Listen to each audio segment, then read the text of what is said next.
I know the excitement that Greg and Brittaney share standing here with one another is unparalleled, and how truly excited and grateful they are to be sharing this moment with so many of their close family and friends. They would also like to recognize the loved ones who couldn't be here with us today, but hold a very special place in each of their hearts. And thank you, Lord, for all of the blessings that brought us this moment, and those that brought Greg and Brittaney together to make this day possible. Love is the reason that we are here today. Love is truly one of God's greatest gifts and His most important commandment. The Lord has filled us all with love and allows us to grow that love exponentially by sharing it with someone else.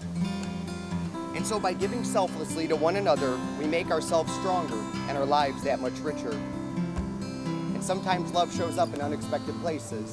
Tinder, for example, where Greg and Brittaney met.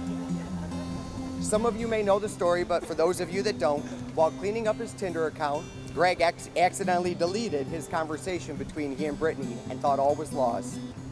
But thank God, Tinder customer service actually cares about love, and they helped restore the entire conversation.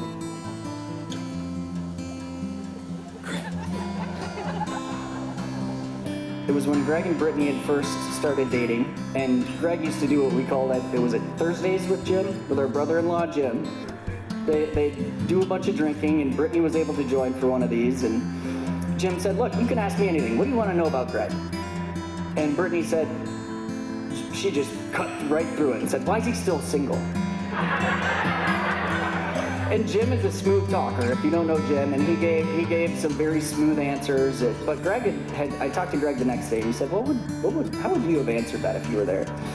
I was like, I think you've been trying to find yourself, like you're trying to figure out who you are before you can figure out who you want to be with. And he was like, yeah, it makes sense, but ultimately it's because I haven't met Brittaney yet. That was a very quick and easy answer, and that is the answer. So thank you, Tinder, as Adam mentioned. I live in Colorado now, so I come back every couple times a year and visit. And Brittaney and I were supposed to hang out this one night, and of course it was late because she was working, like she always does. And Greg Facebook messaged me, and this is what he said. Hi, it seems like Britt will get out late. I'm sure you've been in contact with her, but I'm afraid she'll go the weekend without seeing you, and that will bum her out so badly. And she could really use seeing you right now with all the craziness in her life. Even for just 5 minutes, and I have to pick you up and drop you off. Will you promise to see her while you're here? You guys have something I'll never be able to substitute for, and I hate her work schedule being the reason you can't see each other. I've been absolutely dreading writing the speech. Writing it this morning because Brittaney is my best friend, and the thought of losing her to someone else as their best friend really freaked me out.